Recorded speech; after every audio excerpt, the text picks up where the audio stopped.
So to assign a form in Google Classroom, you're going to first want to take a look at your form, and this is the teacher view of it. You can look at the student view by pressing the eyeball here to see a preview of it, but we're going to press the settings icon right here, and we want to go to the quizzes tab and make sure that it's on. So if it's off, it'll be gray and you can't do anything else, but when it's on, you have all these options. So you can make it locked mode, and I haven't tried that yet, but it sounds like it could be a good option. You could release the grade immediately so students know what they got right or wrong, or you could do it later after you get to see the answers that they chose.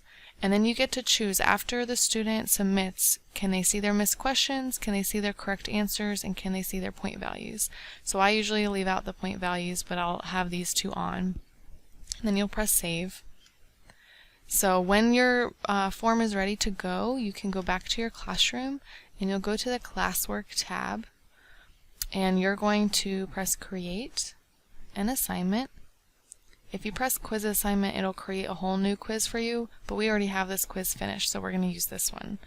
And then you can title it whatever you want.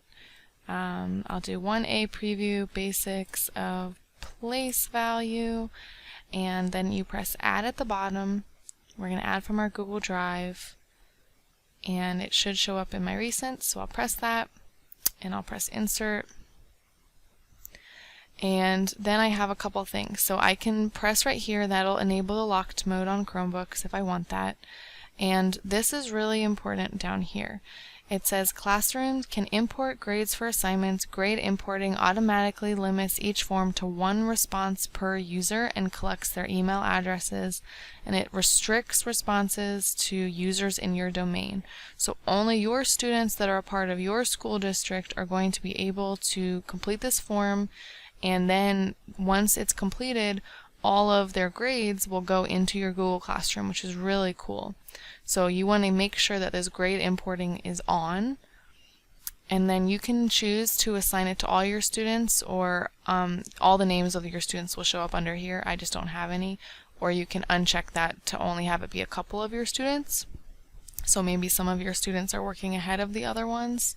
You can change your point values, you can change your due date to be any time in the future, and then the topic, I always try to create topics for them. So math lessons, maybe we can have a topic that says previews of math lessons. So then all the previews are together and all the reflections are together. It's up to you, however you want to organize it. And then you can assign it right away, or next to it you can press schedule to schedule it for a certain time, or save it as a draft for later. So I'm just going to assign it right now. And I don't have any students in my class, so I can't show you the student side of it, but basically they'll just go on their stream or in their classwork tab, and they'll see that there's a new assignment there, so they can press that, and then they will go into the Google form and be able to respond. And then once they've responded, you will see in your grade tab all of their answers, and mine doesn't show here now, but all of their names will be on the left side, and then all of the assignments will be on the top, and then their scores will come down the bottom so that you will be able to see what the students got on their Google form responses. So you can keep track of their previews, their reflections, and any other Google forms that you guys do. I hope this showed you how to put a Google form in your Google Classroom. If you have any other questions, please feel free to let me know.